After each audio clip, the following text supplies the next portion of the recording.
We tend to think that growth is always about more, adding new skills, gaining new experiences, meeting new people, and climbing to higher places. But sometimes growth isn't about addition at all. Sometimes it's about deletion. It's about releasing the things that weigh us down so we can rise to our full potential. You see, we all carry things that no longer serve us. Maybe it's an old habit that keeps pulling you back to square one. Maybe it's a version of yourself you've outgrown, a version rooted in self-doubt, fear, and limiting beliefs. Or maybe it's a relationship that drains you instead of lifting you up. Whatever it is, holding on to it is like trying to run a marathon with a backpack full of rocks. You're still moving, but the weight is slowing you down. Truth is, you can't step into what you're meant to be if you're still holding on to who you used to be. Think about a tree in autumn. It doesn't fight to hold on to its leaves. It doesn't fear letting go. It trusts the process. It knows that shedding the old makes way for the new. Because without letting go, there's no space for spring to bring new life. Growth works the same way for us. To move forward, we have to let go of what's behind. Let go of that old story you keep telling yourself about why you're not good enough. Let go of the toxic relationships that make you shrink. Let go of the comfort zone that feels safe, but it's actually suffocating. And sometimes you have to let go of the very dream you thought would define you to make room for the new one that will transform you. But letting go isn't easy because we cling to the familiarity, even when it hurts, out of fear of the unknown. But let me ask you this, what's scarier? Letting go of what's holding you back or staying stuck in the same place forever?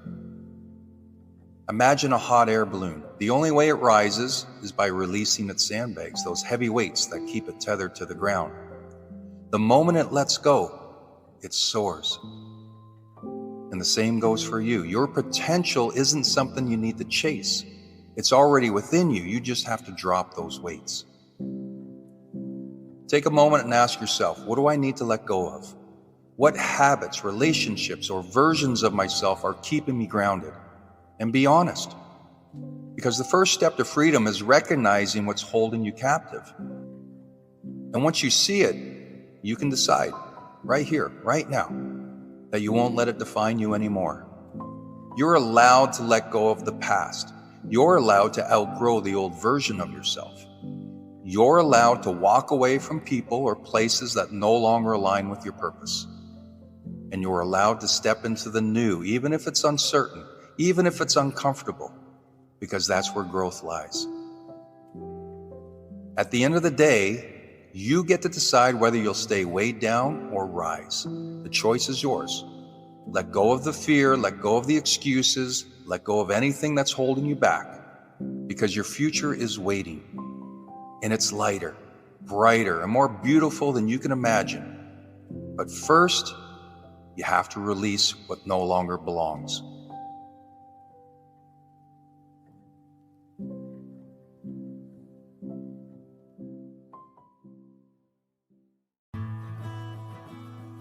I think you're due for a reward. I know that you've accomplished so much in your life that you are due for something special. But hey, that's just my opinion. What do you think? You've been overdue for so long that I bet you've forgotten all the wonderful things that you've done, or the obstacles that you've had to overcome. I'm not talking about the big milestones. Those moments you'll remember forever. I'm talking about the smaller, maybe seemingly insignificant, yet powerful things that you did that at the time you may not even noticed. Like the day you started at the gym and got back into a healthy lifestyle. Or the time you finished a book and it reminded you of the superpowers you have. Or the day you cut off a toxic relationship so that you could find your peace of mind. All of these things may have seemed trivial at the time, but look at you now. In Darren Hardy's book, The Compound Effect, He discusses the powers that small events have on our lives. We may not feel their long-term effect right away, but without these small acts having taken place, we wouldn't even be where we are today. Every day we wake up, it's a day to celebrate, because there's going to be something in that day that moves us towards the who or what we want to become. The daily, sometimes minuscule actions might be invisible in the short term, but they all have a powerful impact in the long run. Take going to the gym, for instance. After one workout, you won't notice any change. After a week, you still won't feel like much is happening, but trust me, the changes have been set in motion. After 3, 6, or 12 months, all of those weekly workouts, if you viewed them on their own, well, they'd be nothing. But the accumulation of hundreds of workouts have completely transformed your body. You may not have arrived yet to your ideal fitness goals, but you are light years ahead of where you started. But did you reward yourself for getting started? Or after the first week or month of workouts? What were you waiting for? Were you waiting to reward yourself when you finally got into that pair of jeans, or felt comfortable to walk the beach in just your swimsuit? Come on, life is short. Time to celebrate the small steps. Because without the small steps, there'd be no giant leaps. We'd never cross the finish line if we didn't take the first step. And that's where we started this discussion. You're overdue for a reward. Whatever little accomplishments you've made today or this week, it's time to celebrate. Don't wait till you walk the beach. Don't wait for the world to acknowledge your gains. Give yourself permission to celebrate now. You've earned it, but more importantly, you deserve it.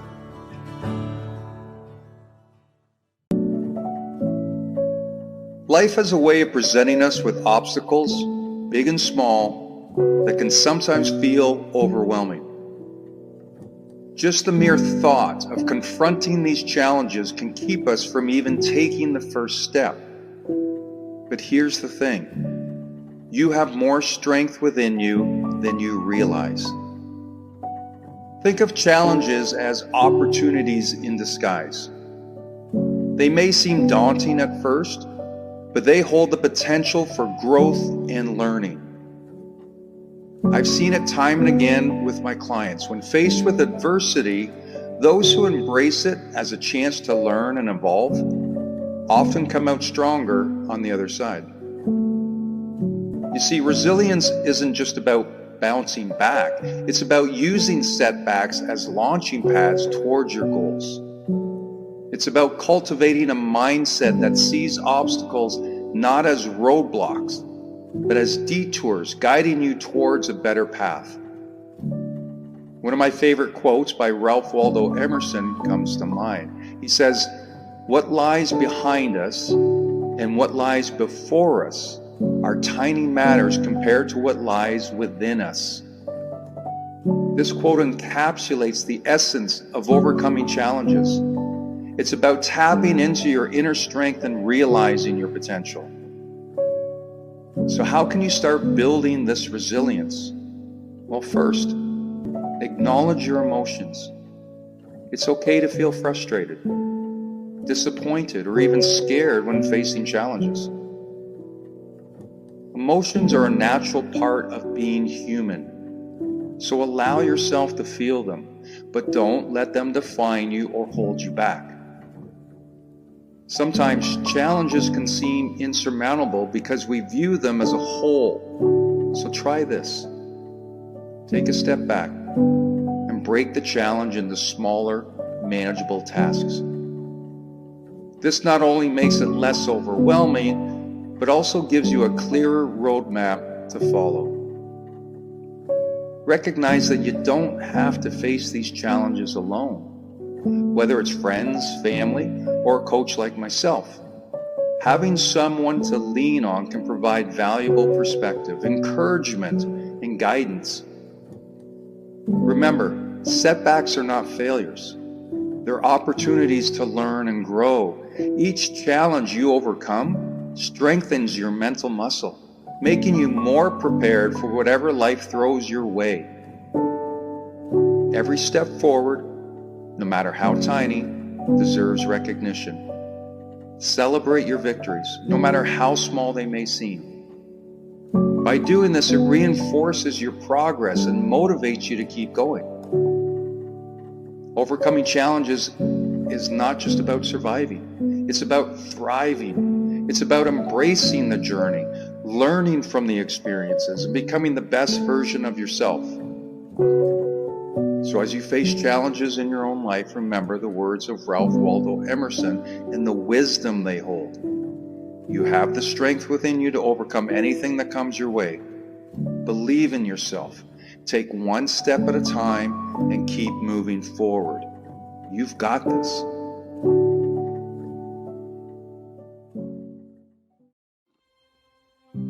There's something really powerful about having a vision.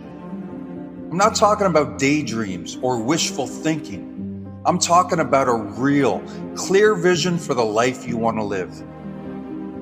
It's the kind of vision that gets you out of bed in the morning, the kind that pushes you to work harder, and the one that keeps you going when things get tough. Without a vision, you're just wandering. You're moving through life, but you're not really moving forward. A vision gives you direction. It gives you purpose. It lets you know where you're going, even when the road gets bumpy. Look, who's your role model? Who's that successful person that you want to be like? Get an image of that person in your head. Now, whether this person is in business, sports, or another field or industry, I promise you that this achiever had a vision. They didn't just wake up one day and accidentally become successful. They chose to chase something bigger than their current situation. And guess what? That's what you need to do too. Having a vision is the first step. Once you know where you want to go, then you make the plans and you set the goals. I'm talking real, tangible goals, goals that stretch you, challenge you, and push you to be better. Set goals that make you uncomfortable, because those are the ones that are going to change you. But here's the thing, just setting goals isn't enough. Goals require action. They require you to follow through. And this is where standards come in. I mean, what standards do you hold yourself accountable to? I bet you hold others accountable, but do you demand excellence from yourself? Or are you satisfied with just good enough? If you want to build a better life, you need to raise your standards, set the bar high, and don't settle for anything less. Hold yourself accountable every single day. Because let me tell you something, success doesn't come from what you do occasionally. It comes from what you do repeatedly, every single day. Dreams don't work unless you do. It's not enough to dream about a better life. You have to hustle for it. You have to be willing to put in the effort, even when it's uncomfortable, even when you're tired. You have to be willing to show up for yourself day after day after day. Yes, there will be setbacks. Yes, there will be challenges. Yes, you'll feel like quitting at times. But every time you push through, every time you refuse to give up, you get a little bit closer to that vision. Ask yourself, what do I really want? Am I willing to do what it takes to get there? How high am I willing to set my standards? And most importantly, am I willing to commit to the daily grind, the hard work and perseverance until I reach my goals? Your vision is your power. Your goals are your map. Your daily effort is the engine that drives you. If you keep moving forward, the life you dream about will become the life you live.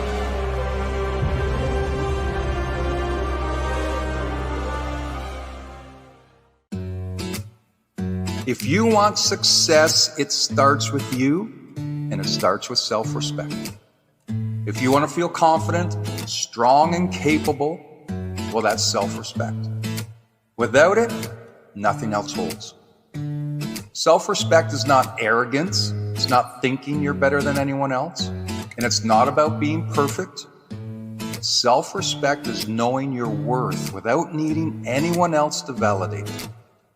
It's the quiet confidence that comes from living according to your values, keeping your promises to yourself and holding yourself to a higher standard. Self-respect is the way you talk to yourself, the boundaries you set, and the standards you hold yourself to. It's knowing when to say no and understanding that you deserve to be treated with kindness. By others, yes, but most importantly, by yourself. Self-respect isn't about achieving perfection. You'll make mistakes, and that's okay. Self-respect means learning from those mistakes without tearing yourself down. It's not about pleasing everyone. If you live for the approval of others, you'll die by their rejection. Respect yourself enough to do what's right for you, even if everyone else doesn't understand. And it's not about never failing, because failure doesn't define you. How you respond to it does.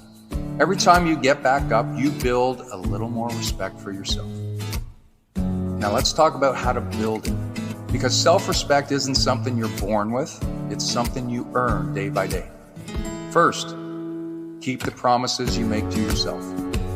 If you say you're going to wake up at 6 a.m., do it. If you tell yourself you'll work out 3 times this week, follow through. Your self-respect grows every time your actions align with your intentions. Number 2, set boundaries and stick to them. When you respect yourself, you won't allow other people to treat you poorly or cross lines you've drawn. Boundaries aren't selfish. They're essential for protecting your peace and mental well-being. Number 3, speak kindly to yourself. The way you talk to yourself matters. If you wouldn't say it to a friend, don't say it to yourself. Start building the habit of encouragement, even when things go wrong. The 4th step is take responsibility. When you take ownership of your life, your actions, your habits, and your mindset, you stop making excuses and start building a life you're proud of. That's where self-respect is born. Finally, number 5, celebrate progress, not perfection. It's easy to beat yourself up when things don't go exactly as planned. But self-respect means recognizing your growth, even if you're not where you want to be yet. So there you have it. If you respect yourself, you'll naturally make better decisions. You'll treat your body better, you'll protect your time, and you'll set goals that challenge you instead of limiting you. When you respect yourself, you don't settle, not in relationships, not in your career, and not in your personal life. Self-respect is what makes you say, I deserve better. It's what gives you the courage to walk away from what doesn't serve you and pursue what does. It's what allows you to look in the mirror day after day and feel proud of the person looking back. You see, the more you respect yourself, the less you need validation from anyone else. You stop chasing approval because you know your value isn't up for negotiation. You start living on your own terms, and that's where freedom is found. Start small, make one promise to yourself and keep it, set one boundary and honor it. Change the way you speak to yourself, even just a little. With every small act of self-respect, you become stronger, more confident, and more unstoppable. It's important because your biggest relationship is the one you have with yourself. So treat it with care, nurture it, and protect it. Everything else in your life will rise to the level of the respect you have for yourself. Once you build self-respect, you become unstoppable. You'll walk through life with a quiet strength, knowing that no matter what happens, you've got your own back. And that's the kind of power no one can take away from you.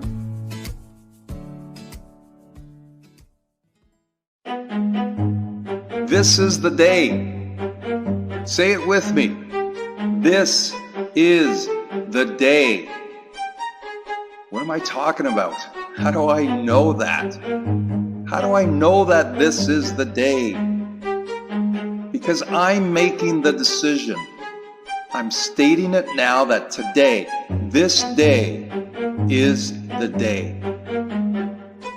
How simple was that? The idea that I can make the decision and declare it so. Your superpower that you so often forget is your ability to consciously make decisions that empower you now, in the moment. I remember playing junior hockey in Sudbury, and my billet mom had a habit of saying, one day she'll do that. One day she'll have this. You know the habit. You've probably done it yourself countless times. So literally, I wrote one day on her calendar and I circled it to say, this is the day. No more putting off what you've wanted to do or should do. No. This is the day. And guess what? It worked. There was no hesitation. The day had arrived and she took actions that she had previously been putting off. Amazing. Here's what else is amazing. When I said that line, this is the day, you, the listener, instantly connected it with an action or something you've been putting off. Great. This message is the universe delivering you the sign to get going. Use your superpower. I have no idea what this day is for you. I don't have to. You connected the dots. I'm simply here to say that you can and you must. You've been putting this off for too long. And what you're fearing, the steps or actions you've been avoiding, is not as bad as you've made it out to be. The joy you seek is just on the other side of the fear you've been avoiding. This is the day. Take the first step. It doesn't have to be a giant leap. What's one little thing that you can do to get some momentum started? Just do that. You want a new career? Start looking online. You want to start a new business? Buy the domain. You want a new relationship? Initiate a new contact. You want to get in better shape? Empty the fridge or cupboards of junk food. Just take the first step. Why? Because this is the day and we declared it so. No more waiting for one day to arrive. That day is here and it's today. One simple decision, one little action, one powerful result.